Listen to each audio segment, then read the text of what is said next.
I just want to take a short moment to thank our sponsors, the Sherborn Business Association. We applied for a grant to be able to send out mailers, and they did such a wonderful job fundraising this year and supporting a lot of community events. So a big thank you to the Sherborn Business Association, Pilgrim Church, and the Friends of the Sherborn Library for funding the Community Read program. And a big thank you to Dover Town Library, the Dover Church, and Dover-Sherborn Challenge Success for helping to promote tonight's program. And also big thank you to Doug Ambos for the Dover-Sherborn Cable TV and helping get our AV set up tonight. The program will be recorded, so you'll be able to watch it later or share it with friends. And a big thank you to the 1858 Townhouse for hosting us tonight, and to Aesop's Fable in Holliston for providing books to sell. So just more on a personal level, as a parent of 2 young children, I was really excited when Pastor John approached the library about co-sponsoring the read, and based on the book An Anxious Generation. As a millennial, I had some good fortune of not having to grow up with technology and live in a play-based world. I didn't get my cell phone until halfway through college, so I think it's almost like once you learn to read, you can't remember the time before when you didn't read, and I think technology is in a way like that. It's hard to remember the time before. So I'm hoping tonight we can begin to have some of these conversations about being able to set good boundaries and promote this play-based childhood and remind ourselves of what that is like. And it was just very helpful for me reading this book and starting to think about how can I put some guardrails up, I think, in my own life. So I hope tonight's experience will be a good conversation starter for us as a community to get on the same page. Literally, the read, okay. So I did just want to mention one other program we have coming up in February. It will be a virtual program called When to Worry, Mental Health in Youth and Young Adults and Suicide Prevention. And that's Wednesday, February 5th at 6:30. And it's a 45-minute presentation with this group called the NAN Project. And it's really kind of trying to help parents learn the difference between kind of normal teen behavior and kind of when to worry. Where's that line? So hope folks will sign up for that on the library's website. And a huge thank you to Pastor John. This was really his brainchild to get this going tonight. So just thank you so much for getting us here together. Thank you.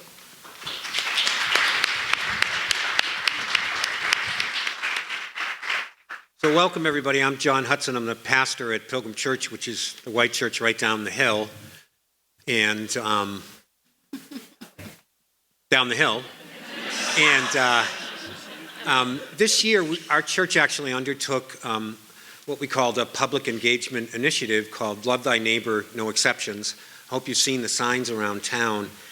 We just felt like it was really important for us to offer opportunities for people in the wider community to come together for kind of civil, healthy, productive, positive, even loving conversations and activities.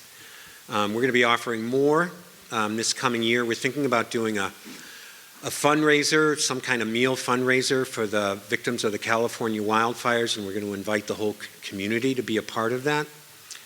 I was drawn to this specific subject because it's kind of scary to think of, but next May, it will be the 42nd anniversary of my being a minister to youth. I went to the University of Massachusetts, and when I got out, I was asked to help with a youth group in Acton, Massachusetts in September of 1983. And I've done youth ministry since then in one way, shape, or form. I've run middle school camps in Connecticut, and I teach confirmation to 8th graders, and myself and Victoria Gaisford, who's on staff at our church, we run the middle school youth group. I care deeply about children and youth. And I can say, you know, kids have come so far since 1983, but I really feel like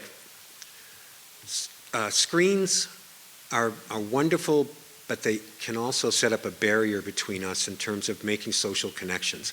The story I like to tell is Dover Church and Pilgrim Church, we sponsor a work trip every year, and the last couple of years we've gone to Farmington, Maine. And I had a van full of kids, and we were heading out to a work site that was about 35 minutes away. And I was like all psyched to kind of talk and do trivia and have fun.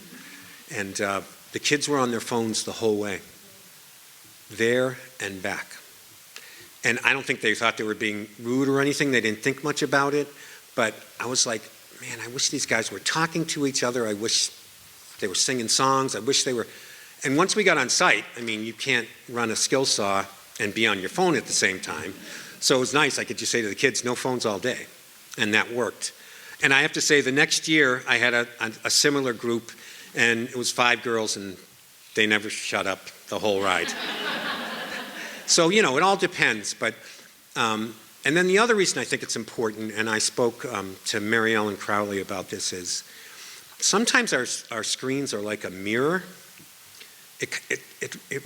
For me, it tempts me to be pretty self-involved, but it's also a warped mirror. And for our young people, the world that they see on those screens is sometimes a toxic, nasty place. And there's no one guiding the way in there.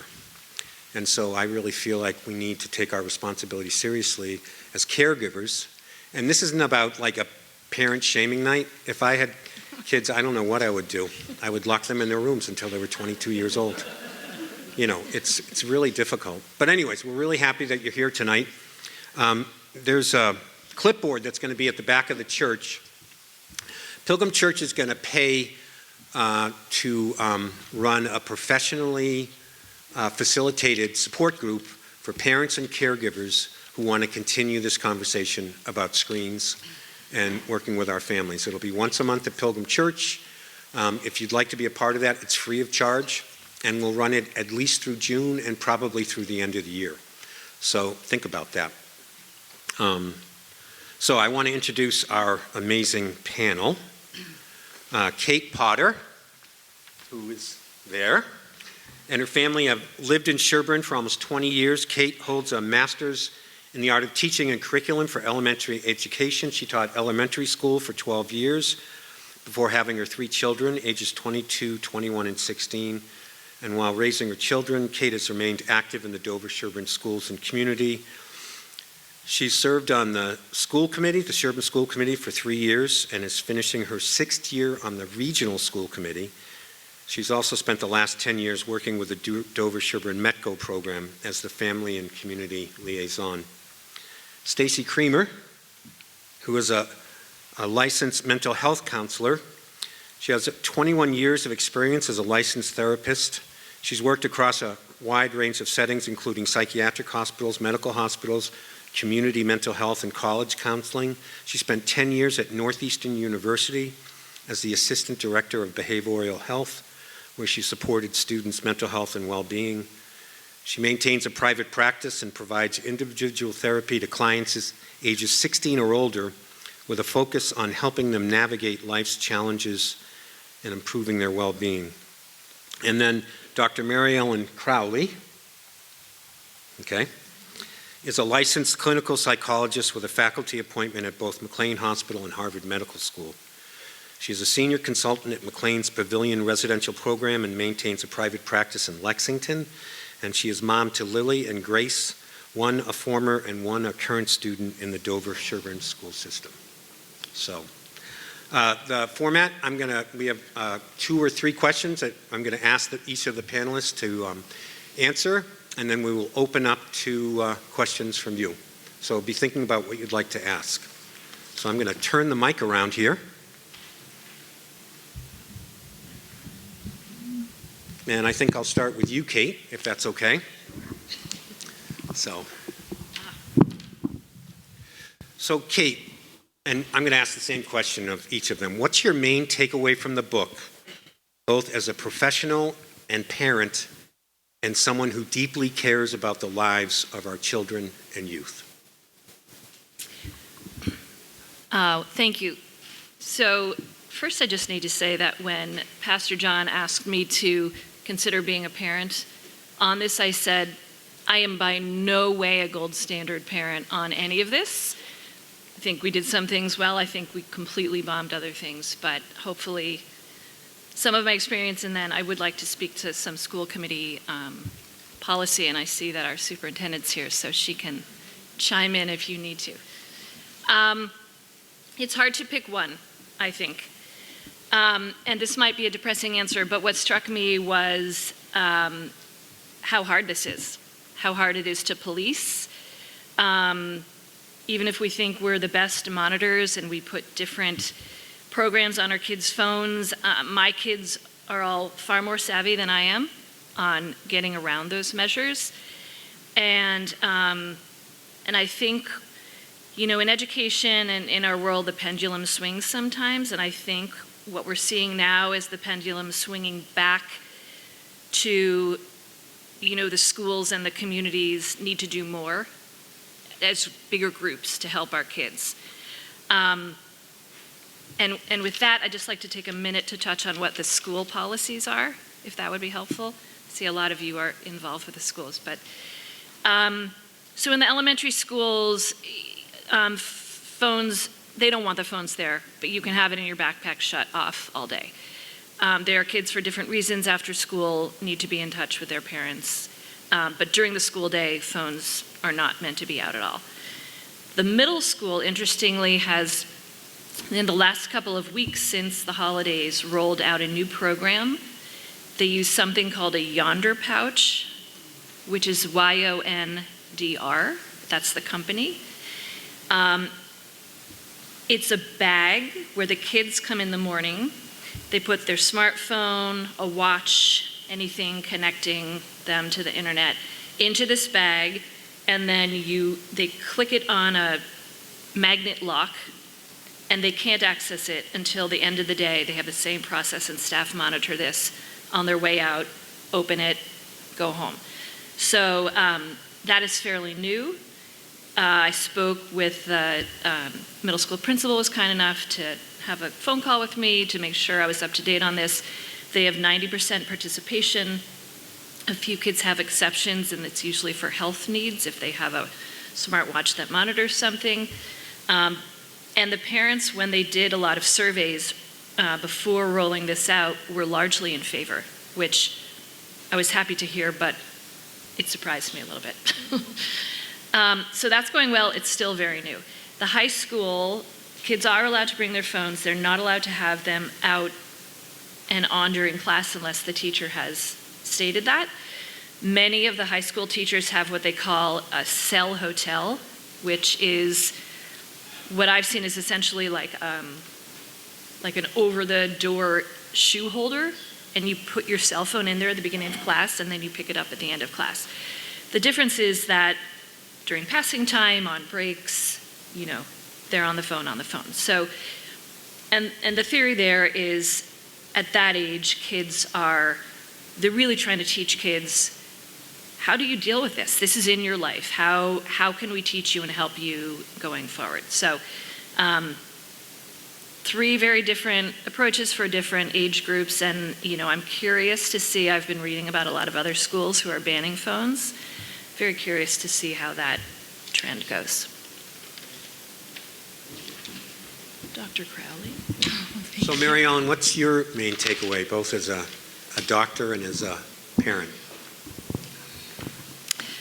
Probably, I think the book does a good job of talking about this, but probably the scariest thing is that heavy users, as opposed to light users, social media, we see them more anxious, more depressed, more self-conscious, more internalizing. And the book comments on some of the correlational data related to that, but these are some pretty powerful effects. We see what happens when kids take breaks from phones, whether they go to summer camp or they attend a weekend, you know, church event, something that's, they're required. The agitation some of them experience when they, pull away from social media. Many of them talk about the freedom they feel when forced to give it up and play board games and look people in the eye. It's all really important data for us. I think the book did a great job also of speaking to these variable reinforcement schedules, just like gamblers, that many of these apps were designed to keep eyes on, keep people engaged. And it's very real that they had behavioral scientists involved with doing things that, keep people engaged, keep people online, this virtual world. And so that stuff's pretty scary too. And I think sometimes when we have teenagers in, we talk about that stuff, that this is real, this isn't by accident, it's by design. So I want to talk more about this, and I think there will be opportunities too, but the data proves itself. We all have seen what happens when our kids put down their phones at dinner, put down their phones and have a real conversation, in a car ride, decide no phones, we're going to play old-fashioned. We all see what happens. And I think the book also talks about opportunity cost, which I think is really important, the hours online, the hours on your phone. And they had some very conservative estimates in here, by the way. I think the numbers are quite a bit higher sometimes, but depending on the age group. But what do they lose out on? What would they have been doing in 1982 between classes? What would they have been, how would lunchtime work? Would it be acceptable to have a conversation where I'm looking down, we're talking, I'm not really looking at you? That wouldn't have been acceptable. Things that have become norms in their age group that are, terrible, frankly. But anyway, I would say that that's the scariest part. And I agree that the pendulum is swinging back a bit. You see some people in their late 20s coming in and taking breaks, pulling the apps off their phone, doing an experiment to see how that feels, how much time do they get back, or what are their relationships like if they choose fewer relationships, but to invest in more depth in them rather than counting their followers online and determining how many people are watching them. So I think there are real implications that people are experimenting with now, and that's a really good sign to me that that will move down an age cohort, hopefully. Right. So Stacy, when you were going through the book, what stuck with you? What kind of was a takeaway for you? Well, I had a bunch of takeaways. Thank you. Many of them kind of startling and scary and very sobering. So the notion that social distancing, what we all got to know through the helplessness of the pandemic, and we all lived through sort of taking care of young people on the other side of the pandemic because of the negative effects, social and emotional effects of social distancing in the pandemic, that's one thing. But the fact that it started actually in 2012 with the use of the smartphone, when that came out, with unlimited data, cameras, and kind of noses in phones, that was really sobering to me. The fact that those, people were sort of primed for the mental health impacts, the negative mental health impacts of social distancing when we were actually in danger with the germs of the pandemic. So social distancing starting in 2012 was really startling. The linear and direct connection between self-worth and social media was something we sort of talk about anecdotally, but to see the data was startling and scary. And my last big scary takeaway was about the loss of control our adolescents have over what they attend their brain to. And the fact that, and his sort of all call to have kids get ownership over their attention. All of us get ownership over our attention once again, but particularly kids with their growing brains. And the fact that there are just a few tech companies that get to control what our kids are focused on, that made me crazy. If we don't have control over this, then what do we have? So, I think reclaiming control of our attention was one of my essential takeaways.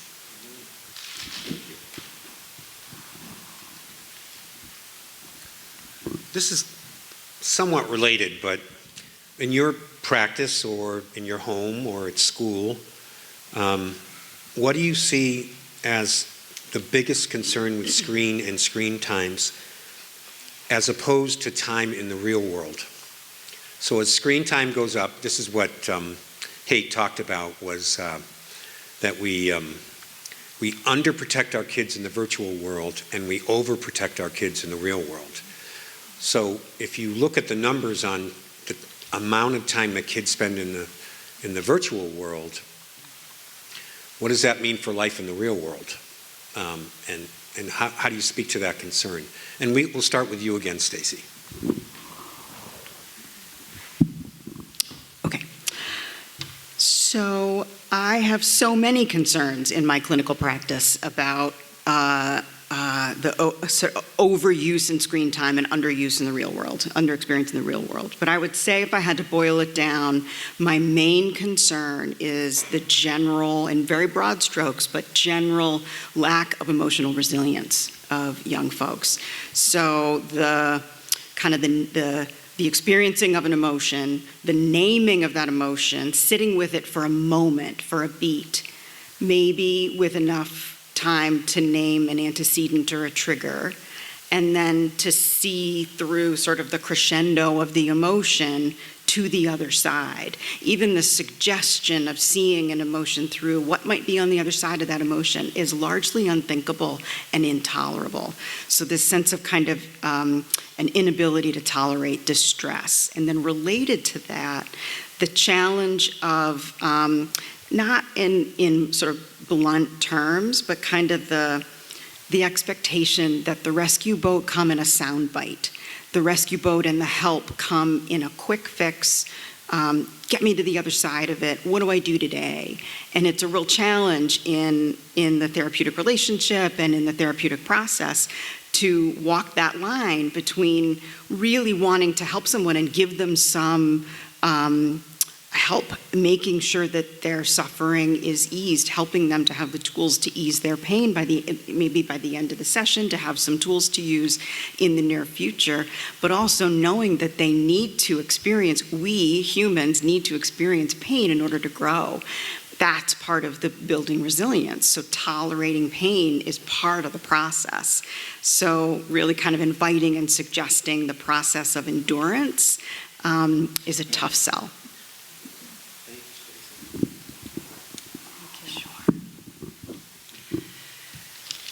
So, probably a couple of things that are really concerning in my practice. I specialize in eating disorders, so I should say that in my practice, I see a lot of people, similar to what Stacy was saying about know what you're taking in. We know that Instagram, Google, these apps are listening. They're feeding us what they think we want more of. And if a kid has health anxiety and OCD and they're worried about dying, and they're doing searches on WebMD, their phone knows they must want a lot more content about things to worry about that could be wrong with them. In my clinical practice, and I specialize in treating OCD as well, one of the first interventions we have to make with a teenager who walks in is what searches they've been doing, what is their phone feeding them. That's anxiety uptick.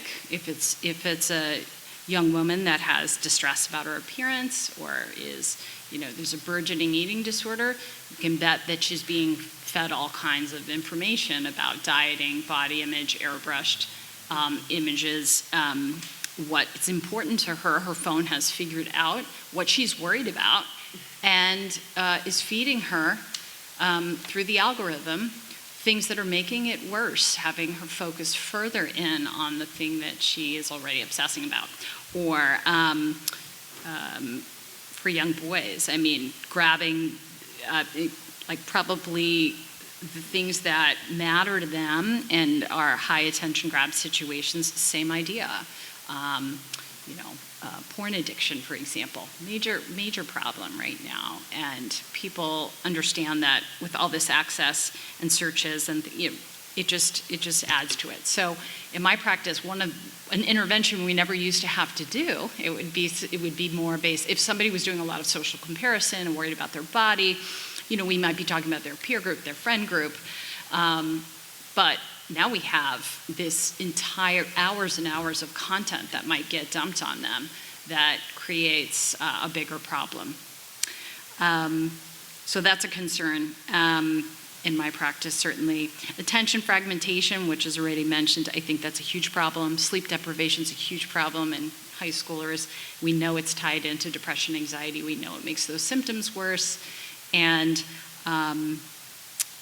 we also know that, like, the nature of high schoolers, early college, let's say pre-25, there's going to be some egocentric nature, self-involved. This is sort of normative a little bit, but these social media apps are taking that to a whole new level, and in a way that's really concerning, that many of us are talking about as therapists. So I will say those are my biggest concerns. Yeah.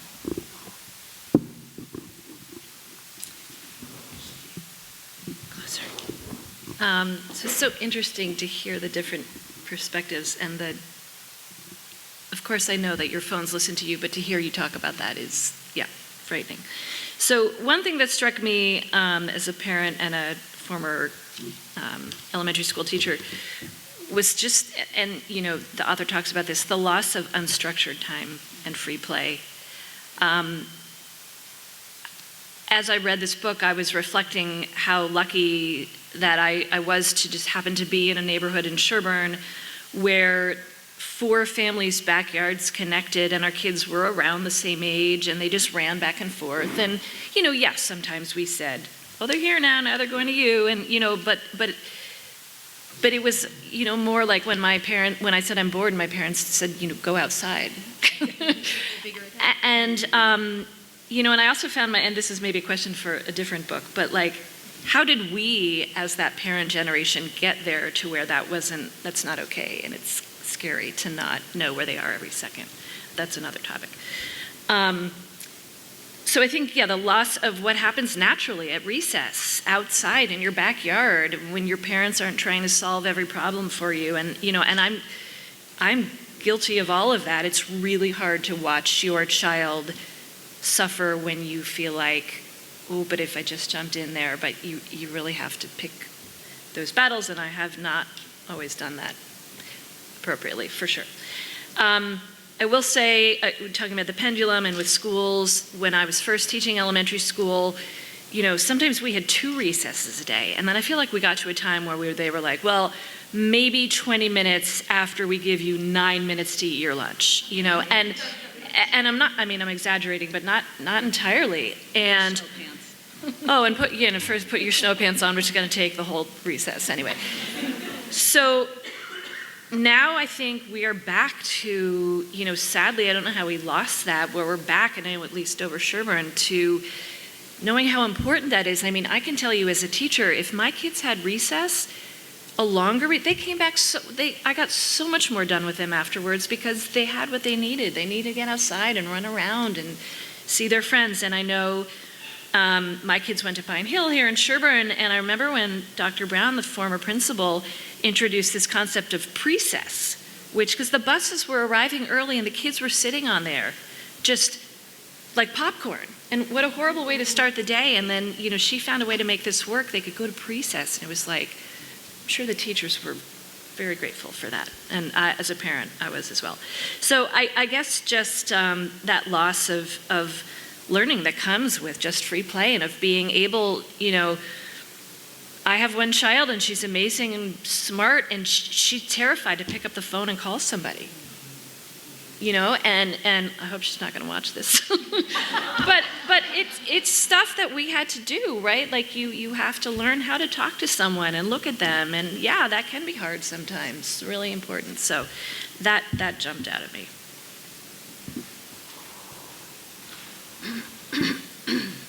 So I'm going to take advantage and answer that question too. In the book, which I encourage everybody to read, there's a chapter on kind of what phones and screens do to a kid's inner spiritual life. And it's really interesting. Haidt creates an axis and then asks whether an activity draws us up as an upward, as in toward the divine or the good, or generosity or unselfishness or service to others, or does it draw us down and farther away from those good values?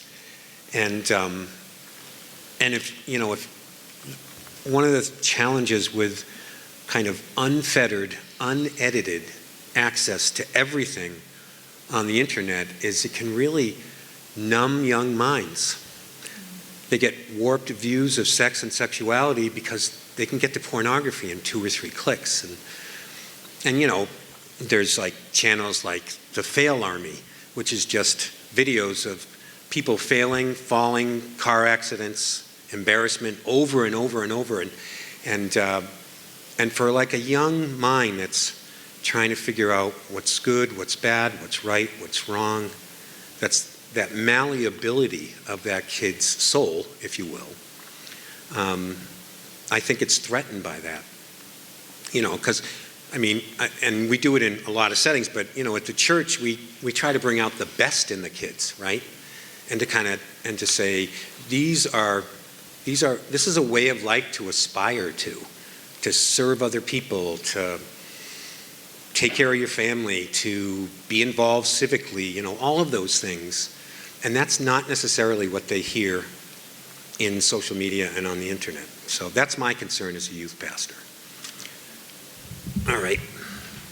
Now we have some good news, right? So, Haight also has a chapter on solutions for parents. And so when you looked that over, and Kate, we'll start with you, what do you think is the best advice offered there, and do you have anything that you'd add to those strategies? Well, yeah, that's a hard one too. So, my kids are 22, 21, and 16. And for a while now, we've been able, this has been my take on it, to have just really honest conversations about what they're seeing, what they're doing online, how it feels. I try to model my own phone use, which is very humbling. I'll be honest. I think one thing we were really good at for a long time, and now they're a little bit older, but my 16-year-old still, was having no phones in the room at night. And I would even put my phone downstairs, and I'm not going to lie, that was hard sometimes. I did have another alarm clock, and everything was fine. But it feels unsettling. I had one day a couple of months ago where I couldn't find my phone, not even for an entire day, and it was so unnerving. And that, I guess it's good to now and then be reminded of how we're so linked in. So I was talking to my son and some of his friends recently in anticipation of this forum, and he's in high school. They're all in high school, and they were talking about some things that I just think in our adult world we don't really have, but they deal with. And one thing they all mentioned was group chats and who's being left in or not, who's in or who's out, what's said in those chats, knowing that the whole time someone can screenshot it and send to the friend who's not in it. I don't know if you all are familiar with the Snap Map. So it's a map, and if we all had Snapchat and we turned on our Snap Map, I would always know where you were. And I could see you're hanging out and you didn't tell me about it. And I said, well, to the boys, I said, why would, and I don't do anything interesting. I don't want anybody to know what I'm doing. So they said, well, everybody has it on. And if you turn it off, then it's a signal. Either you're hiding something. And so I'm bringing these things up because these are some of the conversations that we've talked through. And a screenshot, it lasts forever. Whether it's a horrible picture, an embarrassing picture, a private picture, and mean posts or memes that can be sent around. So I'm raising that because I think, and understanding that my kids are a little older, that just really talking to them about this stuff has, it's not perfect, but like I said earlier, they know more than I do about even what's out there. You know, I didn't even know about the SNAP map until like 2 years ago. So aside from honest conversations, and trying to model in no phones at night, that was a big thing that they were ultimately grateful for, not at first. Those are all excellent points. I think in addition to no phones in the bedroom at night, which is really important for sleep deprivation and a whole bunch of other things, I think also, you know, having family dinners really help. Having no phones at the dinner table, having conversations and kind of, it sounds so basic, but making sure everyone's looking at each other, making eye contact, not grabbing for that. Doing things that are physical together, taking walks, doing hikes as a family, things that don't lend themselves to phone use while you're doing them, puzzling, you know, anything that shows like downtime with our family and time to connect does not include device. I think adding to your comments, Kate, and what you said earlier, Stacy, a lot of kids do not have real difficult conversations. They cannot stand the distress of difficult conversations, so they put apologies in Snapchat and in, you know, in email and whatnot, and they're not doing things live. They're not learning how to be uncomfortable. And they're also, because of that, not learning how to do repair in relationships when you mess up and you hurt somebody, and it's a problem. And I'm not just seeing, you know, difficulty with teenagers coming up. I'm seeing 26-year-olds that can't do that well at work and in their personal relationships, and it's a problem. So as parents, I think we have to help kids understand how to do that with us, live apologies, and with people they care about, you know, coaching them to go, you know, don't just, what do you think about this text? I said, go to her house and say that, actually, if it's that important to you and you want her to, you know, do that.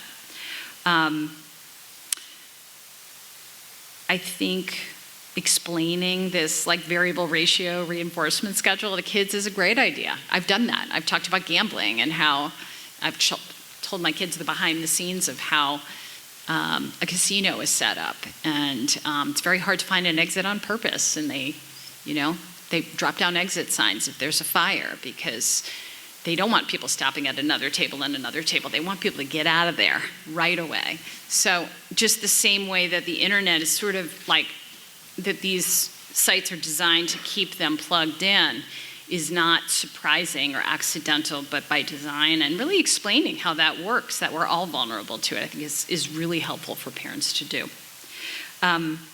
Identifying real life communities. So this is, you know, spending time in person with their friends, whether it's a youth group from church or a team sport. These kids do better. They have less depression and anxiety if they're less isolated, and they have enough activities with real people that keep them off social media just an extra hour or two a day. And that makes a big difference. Otherwise, kids are often, you know, they're tied into these notices, right? Push notifications, badges that they get. There's constant pinging to draw them in, and that becomes what they're looking for. That becomes their sort of reinforcement cycle, and instead of people. And it's very shallow. How many followers you have, how many likes your post got. This is not real in terms of attachment and connection, which we all need, and kids really need, and their brains are wired to be communal and really looking for that, enjoying that, and in many ways not getting enough of it in the real context. So real communities, that's important, I think. I also think parents have to talk about real values, because otherwise the internet is offering up a steady barrage of its own values. And I think the book talked about this a little, kids feeling isolated and lonely and a bit like life is a bit meaningless. And I think that happens because they don't have the anchors of community that they need, and the anchors to that attachment Pastor John said it right, the things that, kind of bring you up versus the things that bring you down that are kind of shallow. That's really important. And I think character still counts. And I think if kids are going to get these messages, they're probably just going to get them at home. Like we have family meetings sometimes, which I'm sure if my kids are watching this, they're rolling their eyes because they don't appreciate them as much as I do. But we talk about that stuff when we have them. It's usually because something is out of whack, and what are our values? What do we think about this? And kids need a lot of this, and they're getting pulled in a lot of different directions. So that's my soapbox. You set me up really well because he gives great advice, and I like the way the book is set up to different populations of people who are invested in the well-being of our youth. So I love the idea of no smartphones before high school, no social media before 16, phone-free schools. I think those are just awesome things to implement, and I understand that they're really taking off. The value of independent free play has been spoken about. It's hugely valuable for brain development, independence, tripping, falling, getting up, learning one's own inner strength. Turning off notifications, taking those risks. The thing I would add, and this is more kind of in my clinical practice and what I would also recommend that parents talk to and families talk about, are knowing your values.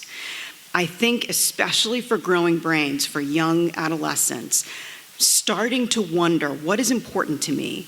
What are the things that make me me? What are my values? And how important that question is. Let it change. There's no right or wrong answer. It can evolve over time. They can be aligned with your family or not. Knowing your values and beginning to ask that question sets someone on a course for knowing how to light their path, how to follow their wants, how to check in with the spidey sense that something just isn't quite right in this relationship, or do I take this job or do I not? Maybe it's not aligned with my values. So maybe it's, creativity, maybe it's a deep faith, maybe it's a sense of belonging, maybe it's being a peacekeeper, maybe it's deep empathy or logic, but there are lots, it's like an endless amount of kind of words to describe what one's values are, and I think it's an awesome way to start the conversation at home, and I do it with every single one of my clients of all ages. What are your values? If you ask any kid, is self-determination, being in charge of your own mind and your own body, is that important to you? They'd say, well, yeah. And then I would say, well, how do you feel when you're on social media for a couple hours, or you're scrolling, or you're looking at little sound bites or memes, or you're looking at reels, just one more, just 10 more, just 15 more, and it's 2 hours later. How do you feel? Every kid has said, I feel like I just wasted time. I feel numb. I feel bad. Well, that's because it's not aligned with your values. So it's this opportunity to check in and learn something.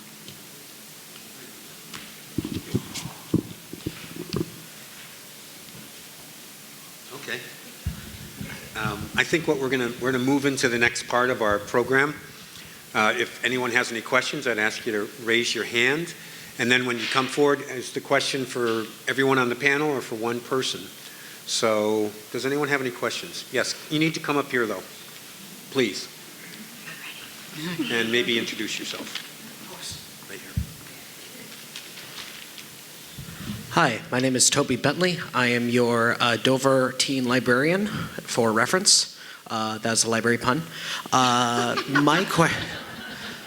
As someone, I would like to ask everyone here, as well as the panel, as a teen librarian, I always want, obviously, the best for the kids that come into my library, and I'm sure Quincy, who is not here, would also want the same thing. My question, though, is that what can, and I would like to flip the script a little bit, what can parents do to emulate these kind of good values that you talk about? Because if the parent is going on Facebook and constantly looking at Russian propaganda that is being thrown at them, the kid is going to emulate those same values and is going to emulate those things. If the parent is on the news screaming at the television because they don't like what's going on, the kid's going to watch that and emulate that. So my question is what can parents do, as well as us adults and team leaders of the community, to emulate these things that kids can emulate in order to find these values that you guys are talking about? And to give you an example, I am a librarian because I watched my mother read. So my mother's whole house is covered in books, and so will mine. I learned it from her. If anyone remembers the 80s, that I learned it from you, Dad. There you go. So I would like to ask the panel, to get around to my point, what can parents do and what can us as community leaders do to have things that are emulatable or things that can be seen upon, that kids can see, that are positive reinforcement to the things that we are talking about? Thank you.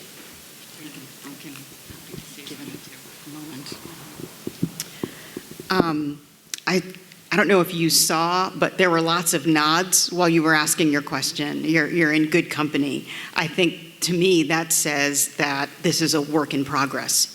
You know, we are all working on this together. We're caring for a community of kids who need our help, and I think are asking for our help.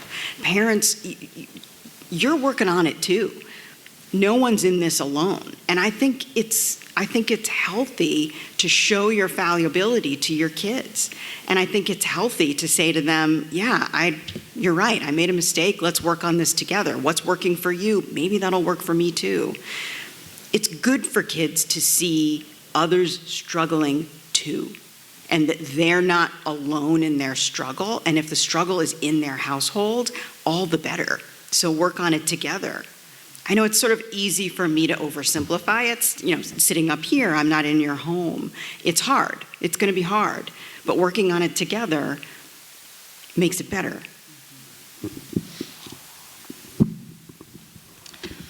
I would add a couple of things about parents emulating.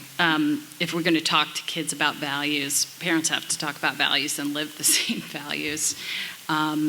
I think in terms of, it's not just putting the phones away, it's, getting off Life 360, not tracking your kids, not doing the things that are your own little variable reinforcement schedule where you're checking and checking and checking, and let them have some experiences where they fail and they have to figure out what to do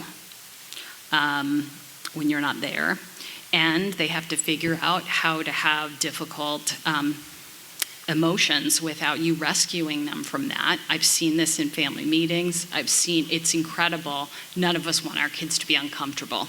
But instead of seeing some of those moments as character building, where they're crying and saying something hard or giving a hard apology, we rescue them from it, all the discomfort, and it's coming back in spades. I think many of us are seeing, you talked about it too, but the sort of lack of resilience. So do that. Let them have some of those things that happen to all of us. And, I have parents coming in talking about tracking their kids abroad, tracking their kids. My daughter keeps going to this same house. I'm like, there's probably a party there every week. Why are you looking at that? That's not a good idea.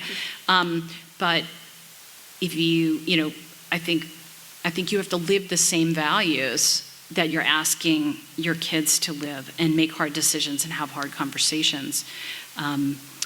And you're absolutely right. Kids learn from watching. And if parents are readers, kids are more likely to be readers. So you're 100% right about that. The data bears it out.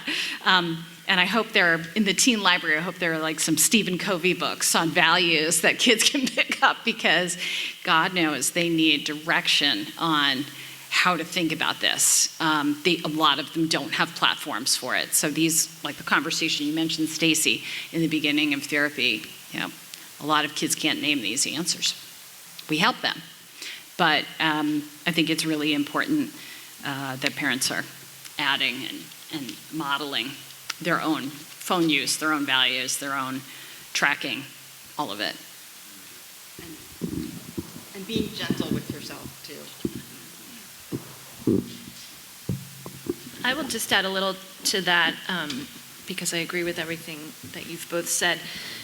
I think something that I've learned as my kids have gotten older, and you see it with younger kids too, that there are some things, no one likes to see their kids suffer, like rushing, like, ooh, they forgot their homework, should I bring it up to school? Like, no, probably not, but you could, right? But and some bigger things, like you can't, the hard, awful truth is that you cannot control everything that's going to happen. And, and I've just tried to sit with my kids and listen and say, I'm here. If you want to talk, if you don't, that's fine too. I've also, and this is not always easy for me, I will fully admit, but try really hard to model when I fail. Like, oh my gosh, I just spent 45 minutes watching cat videos on Instagram, or, really, because we're human, and, or, I'm really naturally a night owl, but I'm wanting to go to bed earlier, and I was saying to my kids a few months ago that I was frustrated that was so hard for me, and my 21-year-old put a go-to-bed alarm on my phone that goes off at like 9:15. I mean, do I always do that? No, but just being able to talk through these things and model, wow, I just sent this text and it really landed wrong to my friend, and now I feel bad about that. And, that's, I think, where your values come out. I don't know where the saying is from. People might not remember what you say, but they remember what you do. And I think for kids, that's really, really true.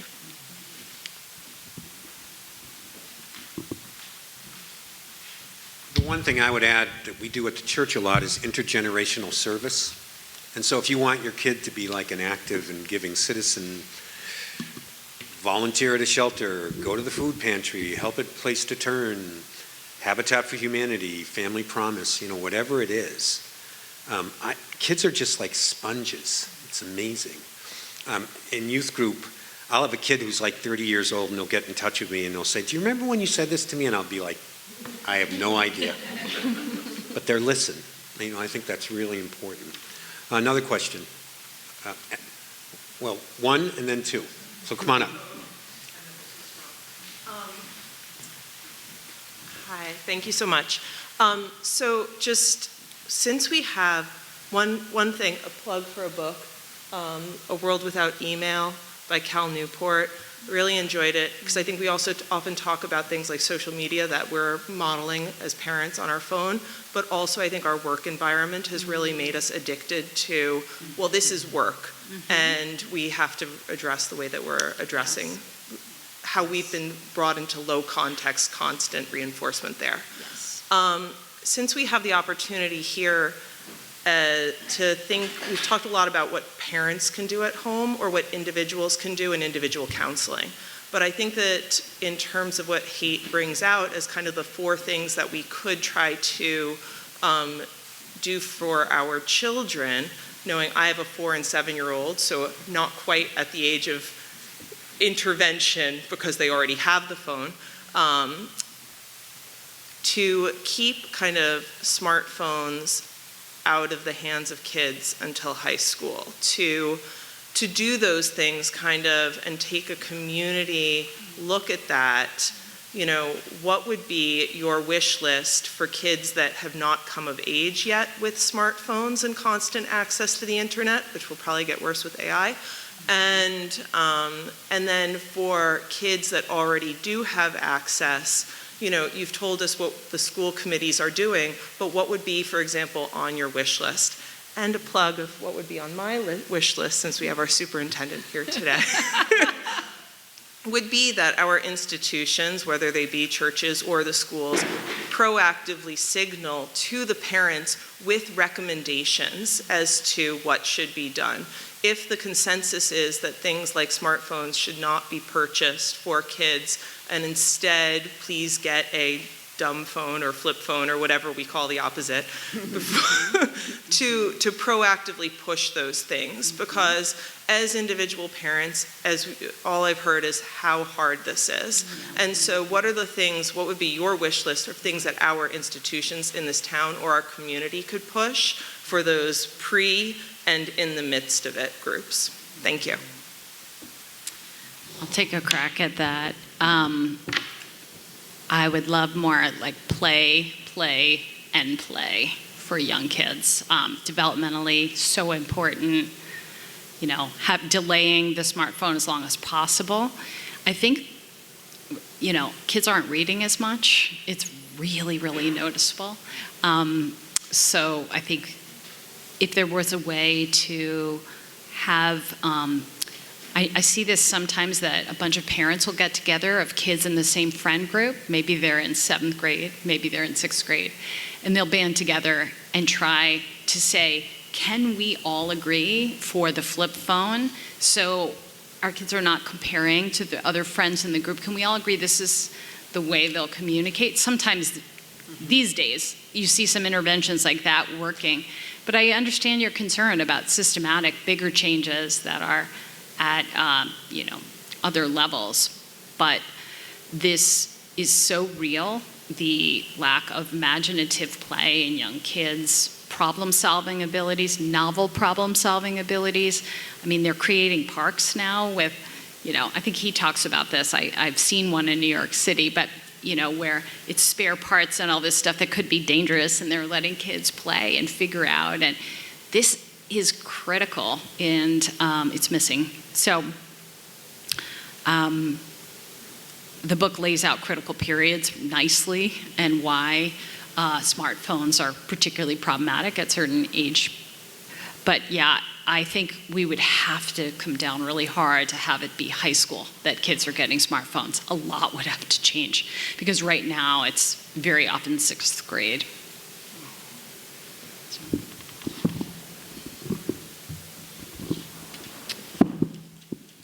My wish list is for a class called something like Know Yourself be mandatory for incoming freshmen and into high school, and then the same class be taken as an outgoing senior.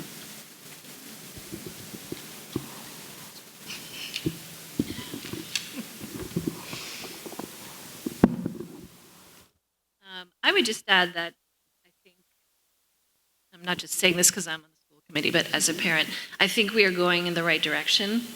I'm really proud of the middle school for taking this stand because you read about it more and more in the news, but it's certainly not universal yet. And I'm really curious to see how that goes, whether it's going to go up into the high school, and it's already not so much in the elementary school. So I lost my train of thought. I think, it's very, very hard, and I'm not saying give up, but it's very hard to say no when your kid's saying, well, everybody else, and everybody else. And I think my oldest was in 8th grade, and we got her this horrible flip phone. She's almost 23 now, and then I think we caved like a year earlier each time, and we did have parental controls on it, and I'm not saying that was the right way to go. But I think, if you can get groups of people together, because for a whole, everybody's going to this party. Oh, everybody's, I don't know, don't call the dad. I don't know if he's going to be home. And sometimes we've had to say, and it's not easy, well, this is what our family does, and then be prepared to get like stagger stare. But we've had to do that sometimes. And I feel like the older they get now, they're not thanking us yet, but they're kind of getting it of maybe why we've said that.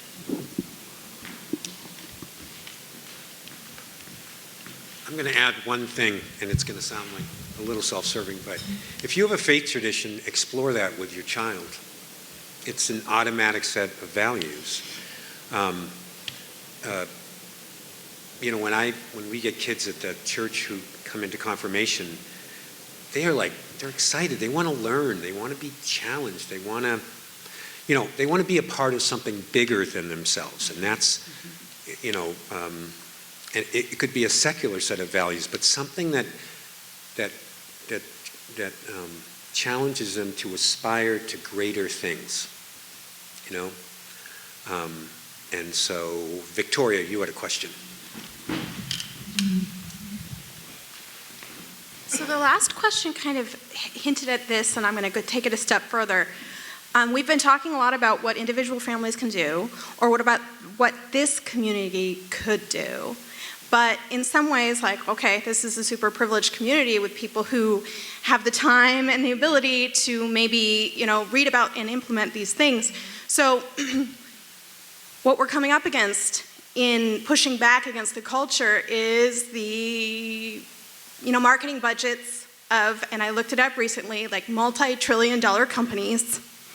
And there are a lot of kids out there who do not have parents who are able to make these changes, or school districts with parents who are lobbying to make these changes.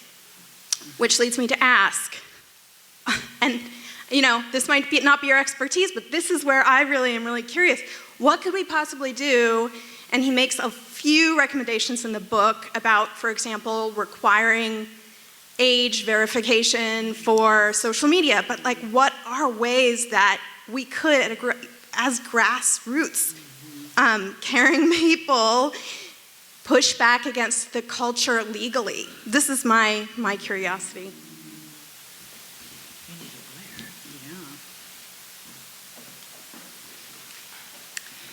I will say that it's clear they don't want real age verification. That's really clear. There are ways to do that.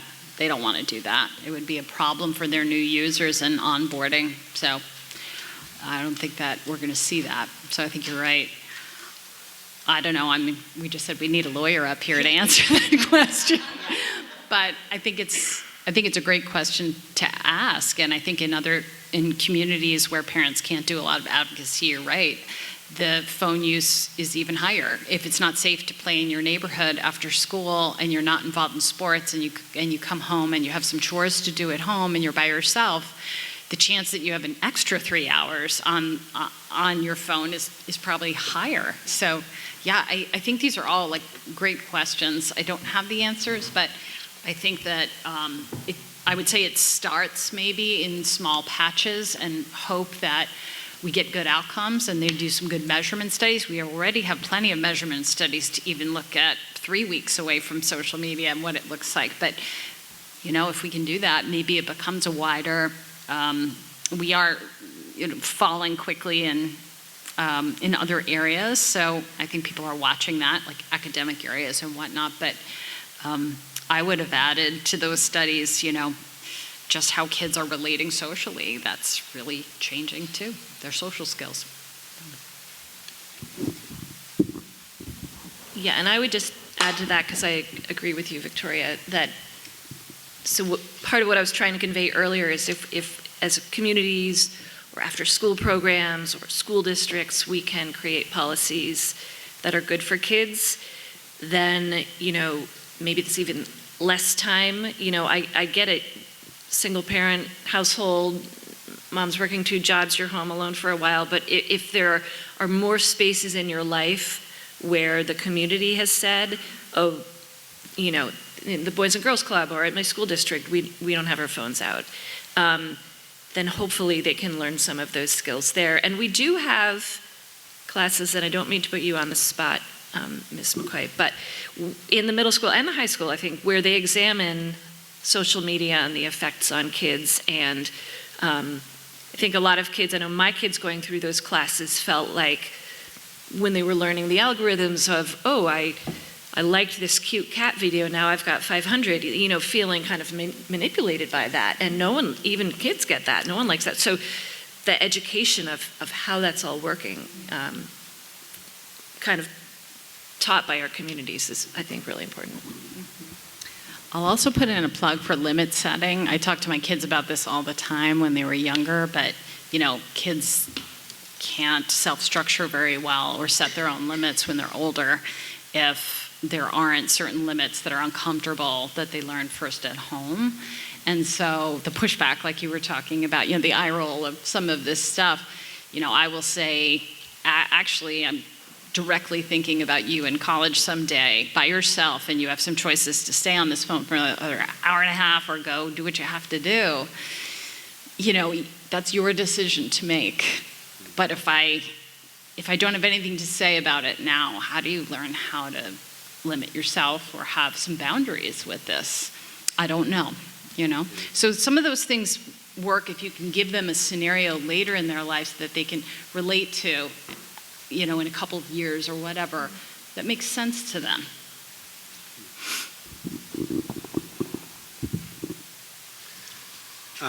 The other thing I'd say, and this is like not the best time to say it, but get involved politically. You know, talk to your congressmen, talk to our senators. You know, it's our responsibility to do that, and when we do that, we're advocating not just for ourselves in Sherborn or Dover, we're advocating for kids in Massachusetts and around the country. So, one more question. Yes.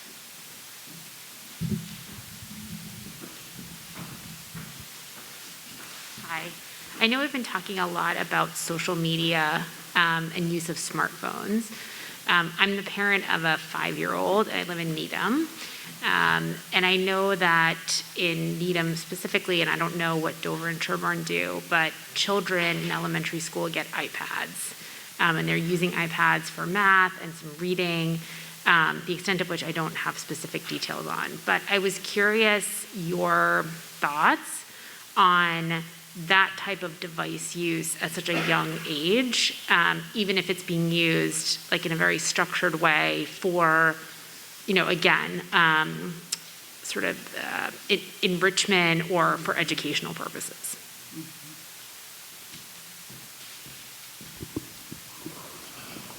I think that's a distinction that the author has made in the book, which was helpful to me, that he was like, yay, internet. I'm not saying no internet or no devices, that the internet is amazing and the learning possibilities are wonderful. So when the access to the internet and technology is used for good, it's great when it's used for learning, but it really is specifically kind of the hours of scrolling and being kind of sucked into the technology brain cult of those other sites that was kind of more the sticking point. But I mean, it sounds like that's a really great use of the internet and used as an educational tool.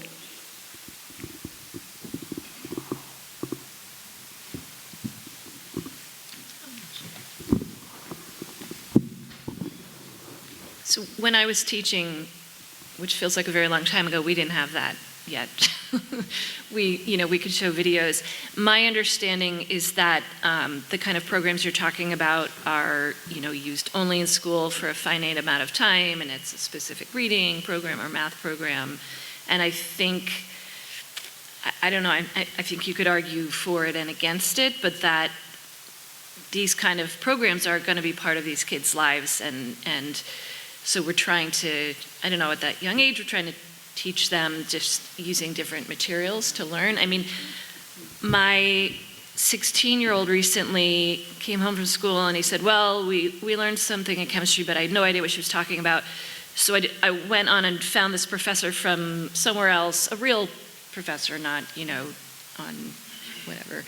And he understood that teacher's way of explaining the material better than his human teacher. And I thought, oh my God, maybe I wouldn't have hated math. Like, we just didn't have that.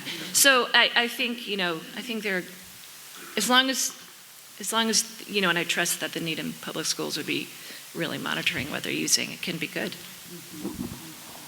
As long as that's not all they're doing. So Liz, can you come back up? Sure.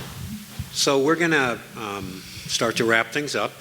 I just want to let you know that Leah Yer from the Aesop's Fable bookstore in Holliston has copies of the book in the back if you'd like to pick up a copy. And we have copies at the library. And copies at the library. And ebooks, sorry. And ebooks. And there's a clipboard in the back, and I have one here. I just want to kind of promote again that this will be a professionally facilitated support group for parents and caregivers, sponsored or paid for by Pilgrim Church and hosted, and we would love to have you be a part of that. I want to thank the Community Center. I want to thank Doug Ambos for doing a great job, both filming this and being our tech guy. We're really grateful. And I'm really amazed at the turnout. This is really great. So what this says is that there's a lot of people who care deeply about this issue and stay connected to those people, And these days we need community and we need to support each other and take good care of our kids and youth. So You want to finish with anything? All right. Thank you. And thank you to our panelists who are amazing. So.